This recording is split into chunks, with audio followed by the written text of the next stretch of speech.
Peak Design is a company you probably have heard of. They're known for their camera accessories and bags, pairing modern design with durability and usability. They make camera straps, they make phone cases, they make bags of all sizes, they make tripods, and more. Recently, Peak has partnered with X-Pac to bring you the Coyote X-Pac bag lineup, consisting of 11 new special edition bags for consumers. Today in the studio, we have the Coyote Everyday 30-liter bag, as well as one of the slide straps to showcase color and material. Each of the Coyote bags is comprised of a Coyote X-Pac VX21 Ocean Edition, which is an American-made material outer shell consisting of PFAS-free, 100% recycled fishing nets. That's pretty cool. X-Pac, the material, was originally developed to be used as high-performance sailcloth and has been applied to a wide variety of durable soft goods.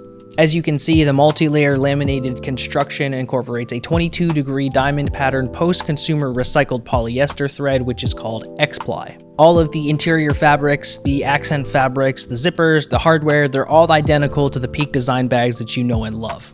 These bags are durable, they're weatherproof, they're modular, and they fit for a wide variety of different shooters. Whether you're a photographer or a videographer or a little bit of both, Peak Design will have a bag for you. Peak is an accessory company that really thinks outside the box. From their incredible anchor system for straps, which I use on all of my cameras, to their massive selection of bags, they're always looking for ways to kind of push the camera accessory game further, but also give consumers something that they actually want. Thank you so much for checking out this video. If you enjoyed it, please be sure to give us a like and subscribe to the channel so you never miss an upload. If you have any other questions about the Coyote X-Pac bag lineup or anything camera related, please don't hesitate to give us a call, send us an email, DM us on one of our social media channels, or simply stop by one of our 9 stores located around New England.